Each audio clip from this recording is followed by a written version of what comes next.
रायगडमध्ये अदिती तटकरे 15 ऑगस्टला करणार ध्वजारोहण. राज्य सरकारचं परिपत्रक जारी. रायगडच्या पालकमंत्रीपदाचा तिढा मात्र कायमच.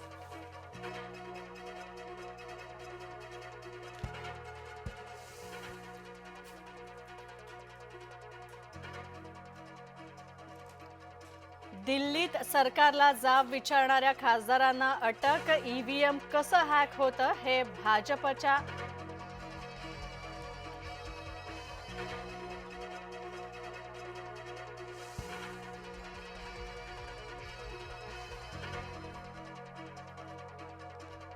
निवडणूक आयोग घाबरला. राहुल गांधींचं निवडणूक आयोगाला उद्देशून वक्तव्य.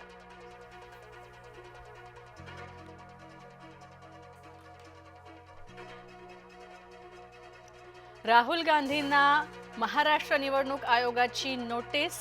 शपथपत्र आणि पुरावे सादर करण्याचे आदेश.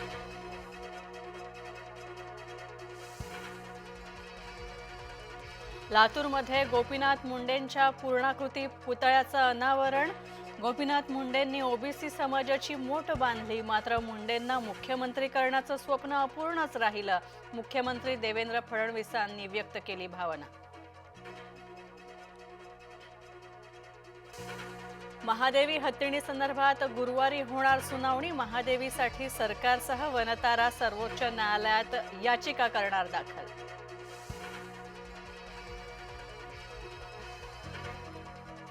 गरज पडल्यास शस्त्र हाती घेऊ, जैन मुनींचं वक्तव्य.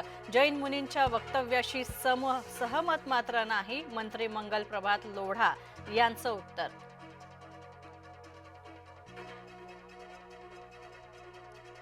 नाशिकमध्ये शिवसेनेच्या बैठकीमध्ये राडा. अहिल्यानगरमध्ये जिल्ह्यासंदर्भात बैठक होती आयोजित. 2 गट आपसातच भिडले. शरद पवार गटाचा पदाधिकारी बैठकीत शिरल्याचा आरोप.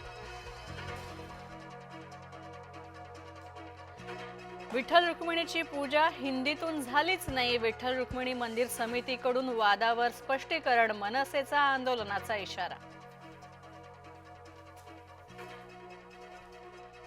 ब्रह्मगिरी प्रदक्षिणेसाठी त्र्यंबकेश्वरमध्ये भाविकांची भक्तांची तौबा गर्दी. रात्रीपासूनच भाविक त्र्यंबकेश्वरमध्ये दाखल.